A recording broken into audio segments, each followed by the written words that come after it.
Здравствуйте, дорогие наши телезрители! Сегодня на передаче «Буддийский путь» мы презентуем новую книгу, которая называется «Блестящее ожерелье». Это сборник лекций и наставлений всех буддийских учителей, которые приезжали в нашу республику с 2015 года. Это учителя высококвалифицированные учителя, доктора буддийской философии, ринпоче, перерожденцы, которые ежегодно приезжали в нашу республику и даровали учения, такие как Кундалин Ринпоче, Чадау Ринпоче, Отток Гопель Ринпоче, Ярпел Ринпоче, Дондуп Ринпоче, Лобсан Гялцен Кен Ринпоче и Геше Лобсан Пунцок. Это все учителя даровали учения Будды, и в этой книге собраны все коллекции их наставлений. И уникальность этой книги заключается в переводах, которые проводили наши тувинские учителя, прошедшие 10-летний курс обучения в монастыре Дрипунгоманг в Индии. Такие как Монгуш Игорь Пашкы, Монгуш Чамбал Пашкы, Эргит Шолбан Пашкы, Алдын Херел Пашкы, Хертек Аржан Пашкы, Таи Пашкы и Аржан Пашкы. Это учителя, которые сейчас продолжают обучение в Дрипунгоманге, в буддийском университете. И эти все учителя, они переводили на родной язык с таким вдохновением, передавали знания на основе своих познаний, учитывая уровень аудитории всех слушателей или нашего народа. «Блестящее ожерелье» — это кропотливый труд, который создавался в течение 6 лет. И автором-составителем является Тензин Байлак, и главным редактором является Баву Алдар. И мы хотели бы сейчас представить нашего главного редактора. Здравствуйте, Баву Алдар. Здравствуйте. И расскажите, пожалуйста, об этой книге. Думаю, начать следует с названия. «Блестящее ожерелье». Что же оно значит? Во-первых, эта книга — это сборник лекций и наставлений буддийских учителей. Каждое наставление, каждая лекция, можно даже сказать, советы и речь учителя, они похожи на маленькие бусинки, жемчужинки. Если их всех вместе собрать или нанизать вместе, то мы получим очень прекрасное ожерелье. И здесь даже на картине это ожерелье полностью окружает границу Тувы. И оно называется «блестящее», потому что «блестящее» — это более-менее как метафора, которая характеризует эти учения, эти наставления. Они дают свет знаний, помогают нам в нашей жизни.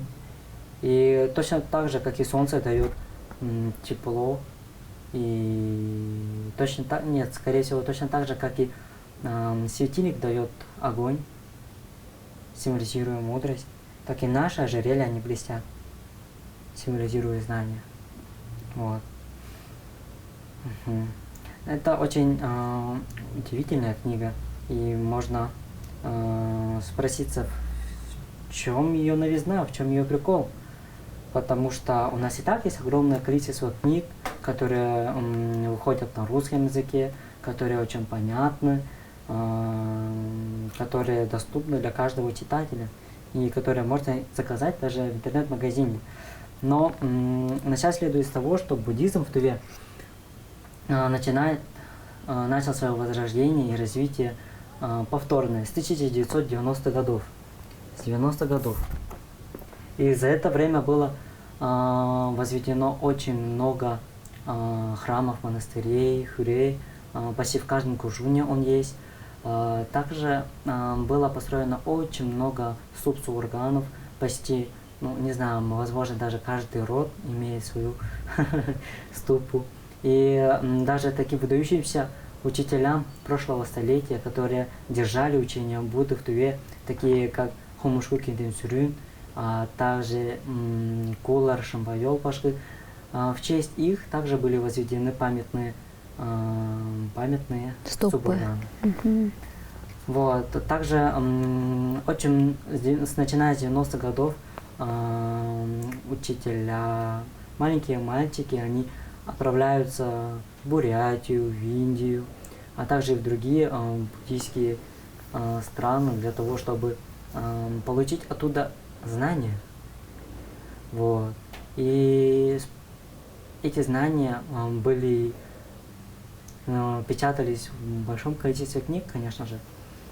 Но все-таки очень много людей задаются вопросом, почему в таком же мире мы продолжаем злиться друг на друга. Почему выражаем так много агрессии, злобы, недоверия даже самым близким друзьям. Почему мы, тувинцы, такие завистливые и тревожные, скованные люди. То есть этот вопрос, который терзает, конечно же, головы многих людей в настоящее время. Руководители, директоров, Да, да. они озабочены о том, чтобы уменьшались проблемы, преступность.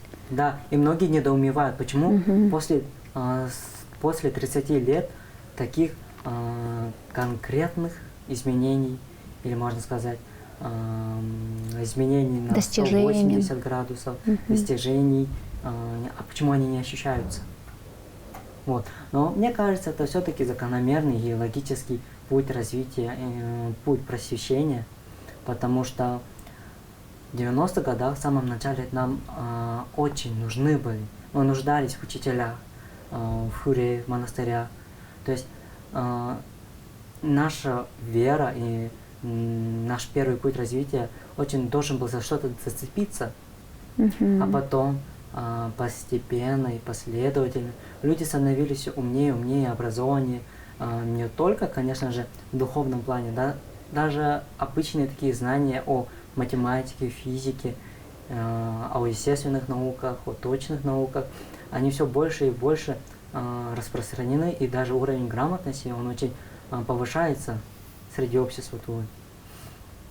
И, конечно же, надо развивать. И, как я заметил,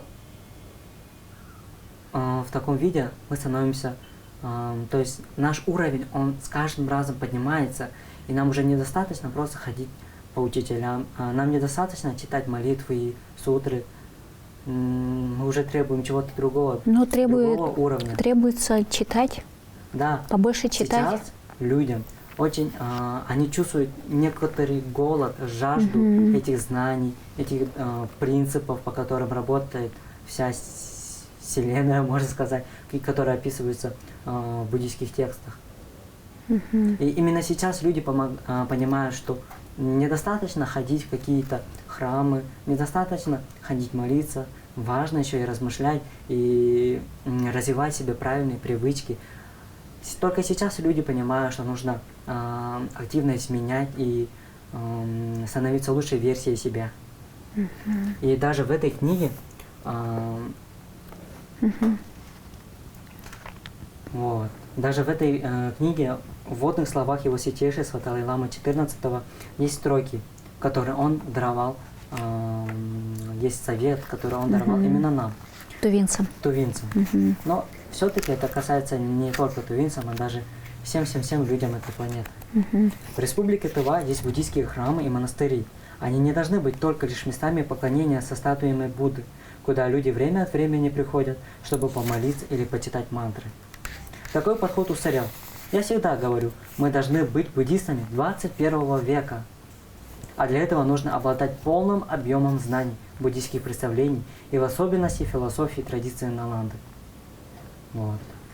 То есть даже Далай-лама, он говорит нам о том, что нам уже пора выходить на новый уровень, на том, что нам уже пора размышлять над учением Будды и изменять. Именно размышлять, изучать, да. Исследовать. Да. И эта книга «Блестящее ожерелье» — это первая попытка ознакомить читателя с новым пластом знаний, которые, конечно же, очень близки нам духовно, потому что по этим принципам многие народы Азии, возможно, мира жили столетиями. И просто в какой-то момент мы забыли о них. И теперь надо вспоминать. Вот. И, например, Кундалини Rinpoche говорит, что нам нужно ценить начинания других людей, их труды и старания.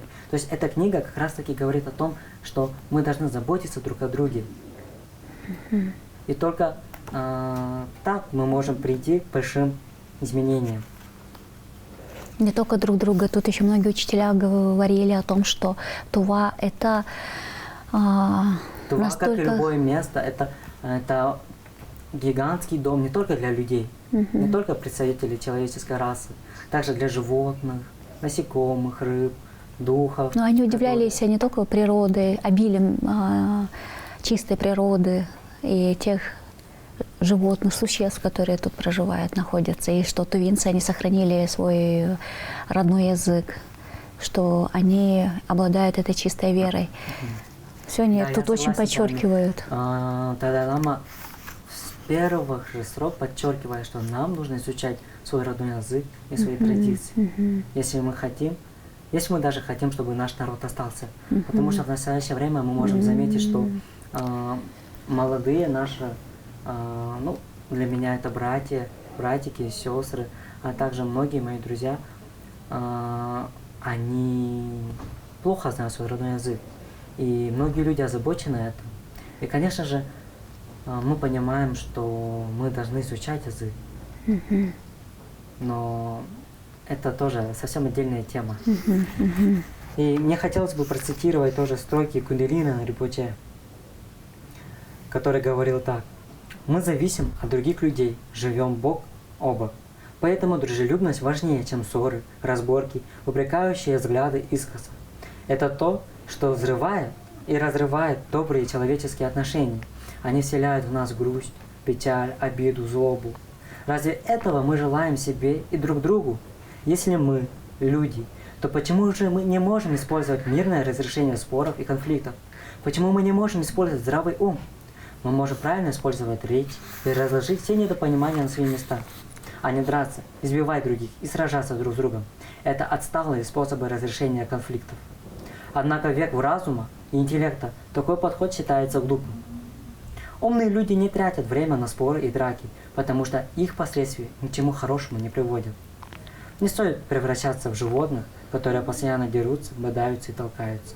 Мы люди, обладаем высшим умом и добрым сердцем. Не лучше ли нам использовать человеческие средства для разрешения мелких проблем? То есть этот вопрос, и он имеет большую актуальность в нашем обществе. Ну, я думаю, что учителя, они не просто давали эти советы, они видели проблему людей, которые приходили на лекциях и слушали учения. Они могли это понимать, да, и все, что они сказали, то, что нам оставили, просто нам нужно еще раз услышать все, что было сказано. Да, нам надо услышать. Читать, перечитывать, осмысливать, памятовать. Не забывать. И размышлять, так ли это или не так. Сам Будда всегда говорил, дорогие, нет, не дорогие, ну пусть будут дорогие, о великие монахи и мужья, точно так же, как и вы режете, обжигаете и исследуете золото, золотой руде, так же и вы должны размышлять над моим учением. То есть сам Будда говорил о том, что мы должны изучать, мы должны анализировать, проверять какие-то его постулаты, какие-то его тоже изречения. Если Будда так говорит о себе, то и по правилам мы должны также относиться и к другим людям. То есть мы должны изучать их. Имеется в виду, стоит ли верить ему или не верить. Есть ли в этом причина, есть ли в этом обоснование.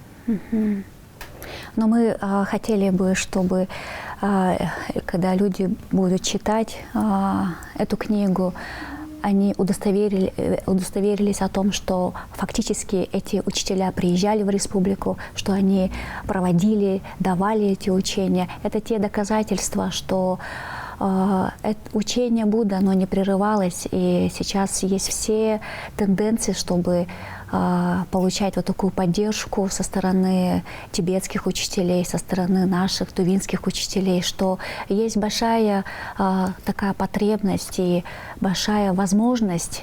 Просто нам нужно немножко обратить на это внимание. Да.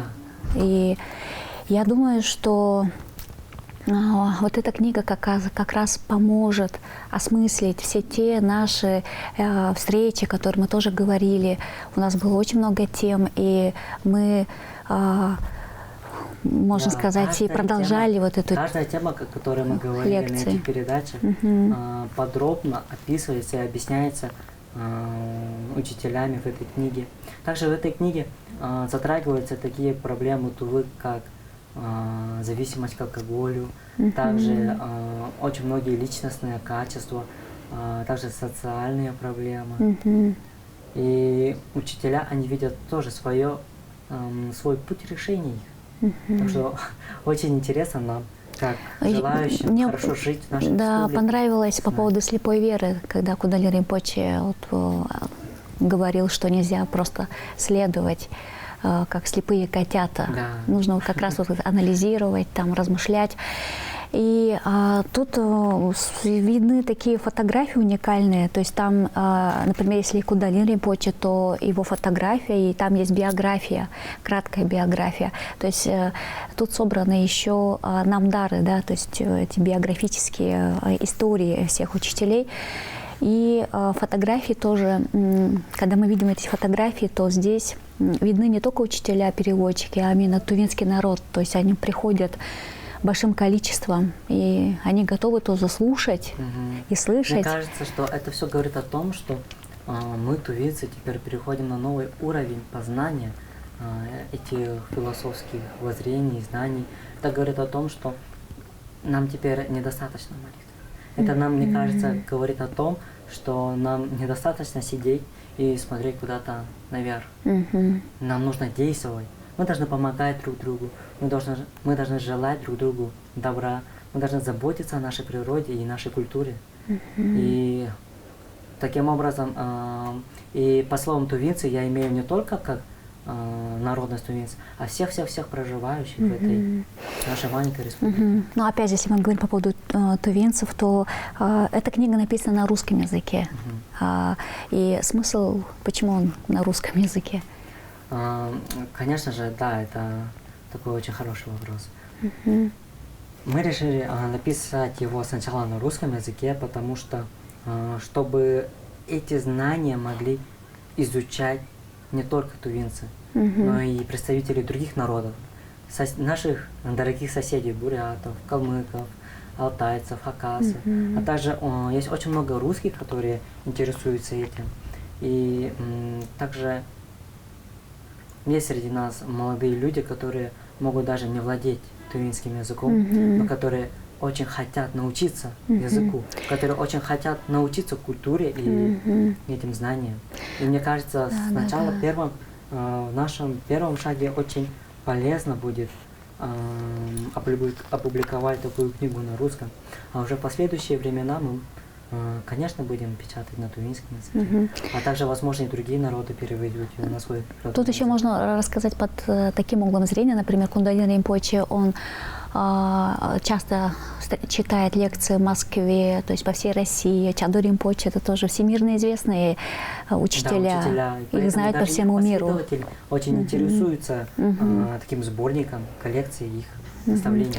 И поэтому эта коллекция, да, всех лекций — это труд, который дает знать о том, что учителя приезжали в нашу республику, что они тоже даровали учение, что тувинцы тоже слушали, принимали участие в этих отношениях. Ну, например, отношения между учителем и учеником. То есть мы, наверное, хотим сказать о том, что Тува — это не просто такое черное пятно, это очень живая республика, где все происходит, как и в других республиках, как и в других буддийских странах. Но обучаясь, изучая, наверное, мы будем еще стремиться познать это все, узнать хорошенько, да? Да, хотелось бы немного рассказать о структуре этой книги. Да, сначала мы добавили вводные слова или слова, которые хотели сказать составители. Потому что первые страницы начинаются именно с них. И после этого идут наставления для буддистов Тувы его святейшества Далай-ламы XIV. Это интервью было даровано тувинскому телевидению в декабре 2016 года. То есть довольно много времени прошло, но актуальность она всегда остается. И здесь Далай-лама говорит о своей точке зрения по поводу нашей традиции, о том, какие последствия имеют после революции и после всего советского времени, и о том, какие именно направления мы должны изучать. Потом после этого идут тоже вводные слова или слова в печати администрации монастыря Дрипунгуман, а также управления Камбаламы Республики Тува.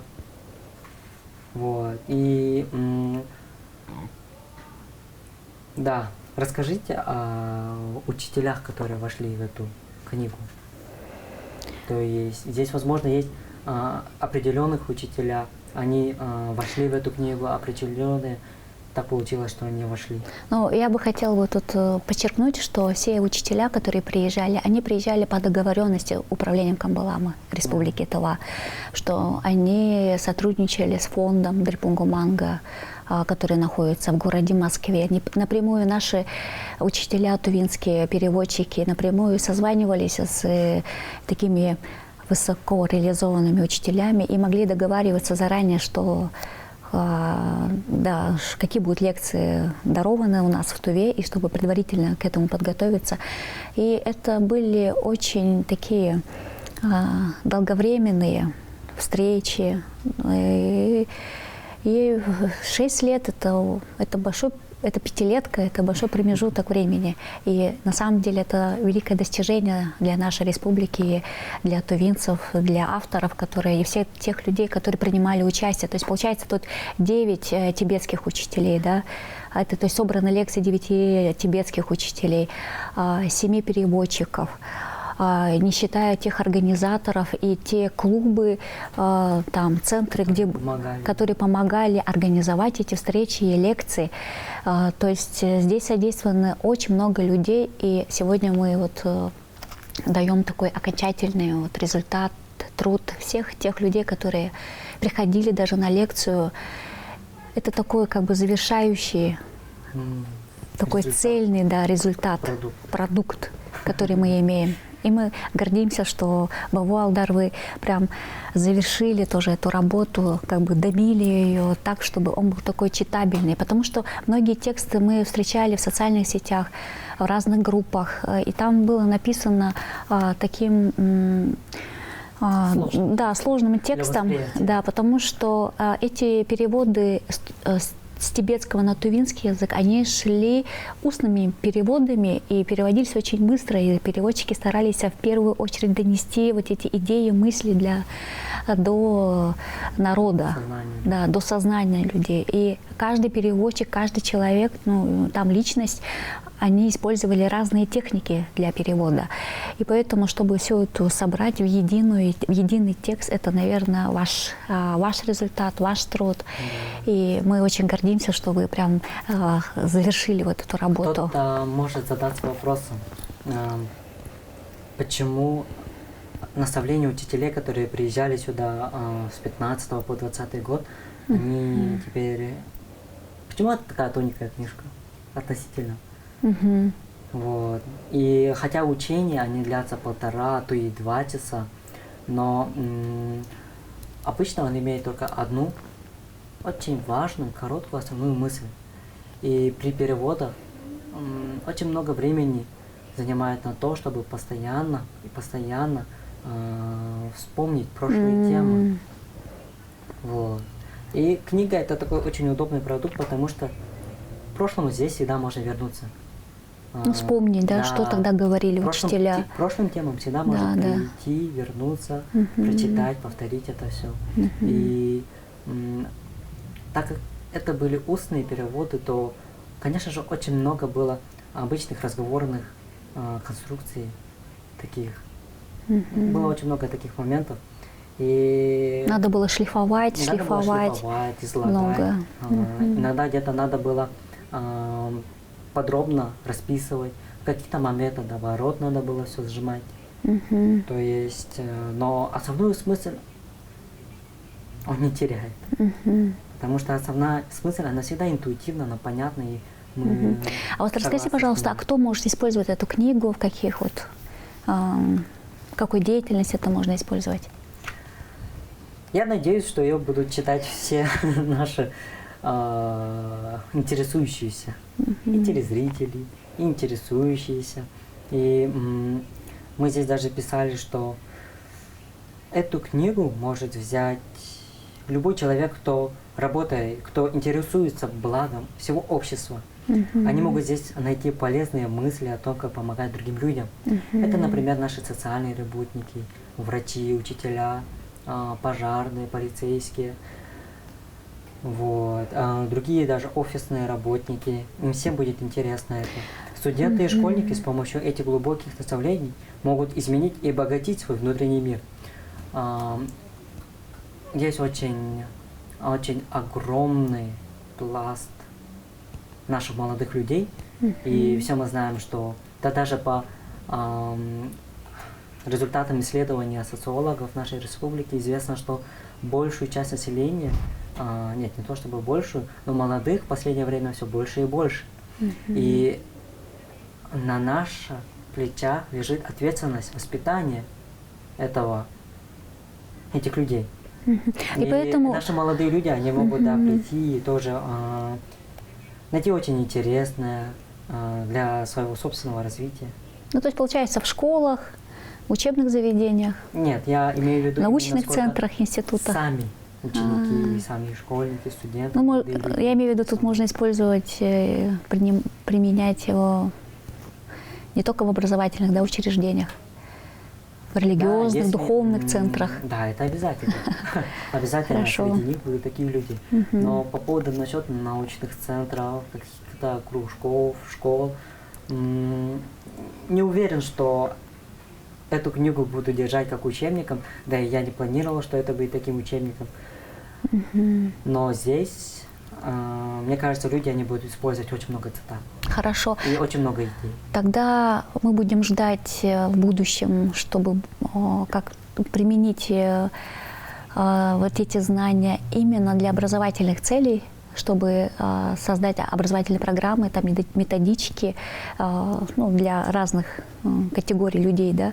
Ну, потом уже более будете, наверное, способствовать в этом, да, помогать. Ну, еще и как и переводчики будете, наверное, уже создавать другие труды, работы. Но я думаю, что у вас очень большая перспектива, потому что быть участником такого большого проекта – это великая удача. Мне кажется, вы накопили очень много добродетелей, завершив Ну, мне это, кажется, это не опубликовав только это. Я всего лишь редактировал. Ну, как Да. человек, То есть это который… книга, в которой свою лепту внесли почти все наши жители. И это говорит о том, что нет, нам не стоит отчаиваться, нам не стоит запускать нашу духовную просветительскую деятельность. Это означает, что нам нужно стараться дальше.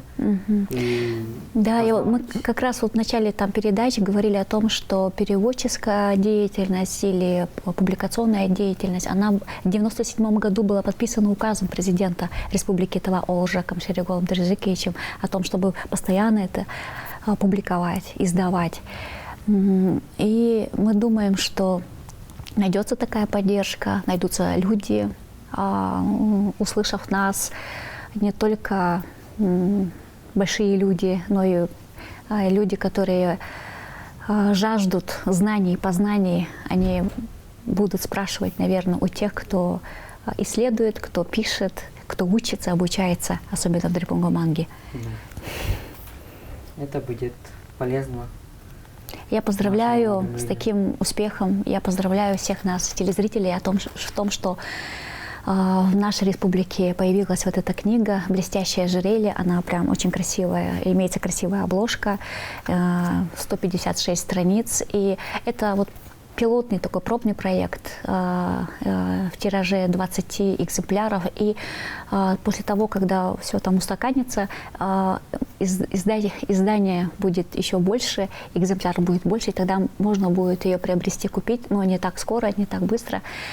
В первую очередь мы, наверное, отправим эти книги нашим учителям, драгоценным учителям, тибетским авторам и нашим переводчикам в крупные организации, научные центры и, наверное, главному редактору, автору-составителю. И мы очень рады, что у нас есть такая возможность именно через нашу передачу презентовать вот эту книгу. И пожелаем нашему участнику Баву Алдару пожелаем ему всего хорошего. Спасибо, благодарим за то, что вы приходили, что нам подарили вот этот труд, эти знания, и что мы надеемся, что вы будете продолжать делиться с вашими достижениями. Да, хотелось бы сказать от своего лица большое спасибо нашим телезрителям. В особенном случае, благодаря вам, благодаря вашим желаниям и вашей поддержке, нас все чаще и чаще меня приглашали сюда, и у меня даже была возможность выражать свои мысли, делиться со своими какими-то идеями, инсайтами. Вот. Также благодаря... да, спасибо. Также хочу поблагодарить вас, Байлак, за то, что приглашаете, за то, что вы ведете такую активную общественную деятельность. Надо поблагодарить эту нашу студию Туба-24. И надо. Да, мы вас будем ждать, и всего хорошего. Давайте попрощаемся с нашими телезрителями. До свидания.